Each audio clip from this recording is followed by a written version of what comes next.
want to talk about today is everything that's been going on with the Black Lives Matter and George Floyd, who was essentially murdered at the hands of police.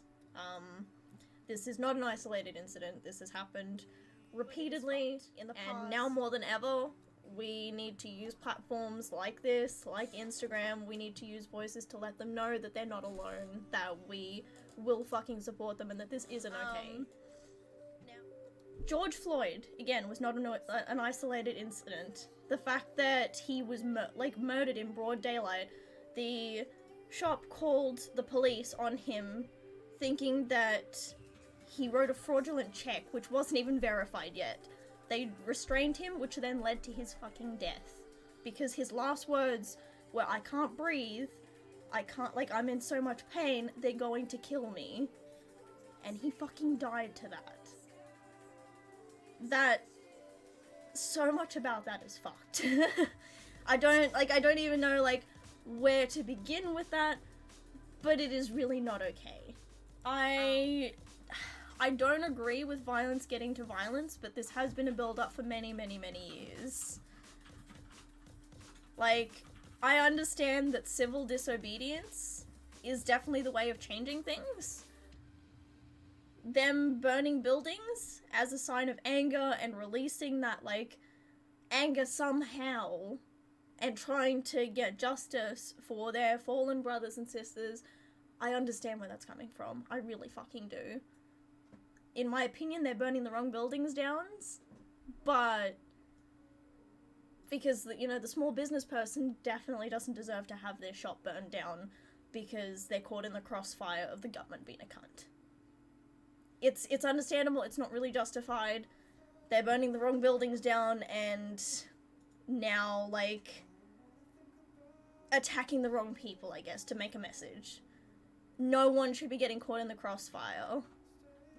I understand, again, that civil disobedience is definitely important in situations like this. You cannot be quiet in times of injustice, because then you take the side of the oppressor.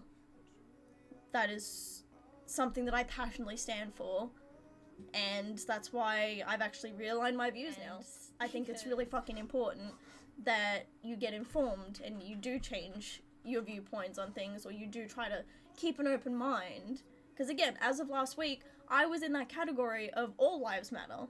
It should be relevant. And now, upon having researched into it and looking more into it and seeing that yet another unjustified death has happened, we're not standing for this anymore. It's now more time than ever to put yourself as an ally, make sure that you look out for one another, and let them know that we're there for them, essentially. Be vocal about it, because there are some people that still don't know any of this is happening. I was that person a week ago, and I'm so thankful that people kept posting about it, and I was just like, what the hell's going on? And I looked into it, and that's the important thing. That's why we need to use these platforms. We need to use our voices.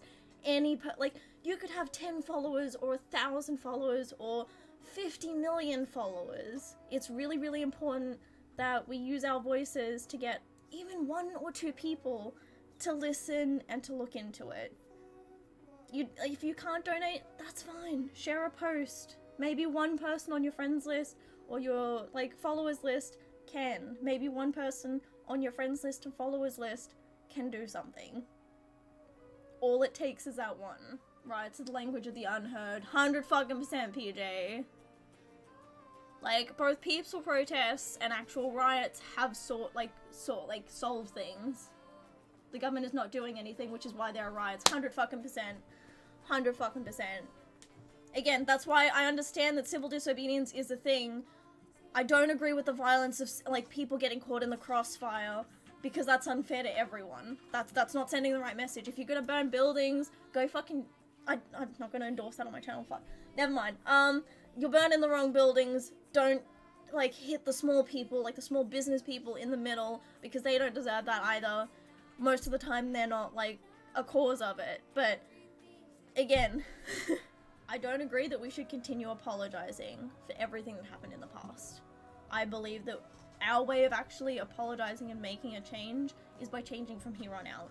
Making sure that it never happens again, making sure that there is no racism continuing forth, and that, any kind of racism is met with like, fucking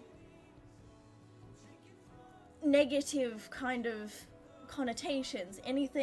Anybody saying something racist will be met with a rebellion, will be met with some kind of punishment.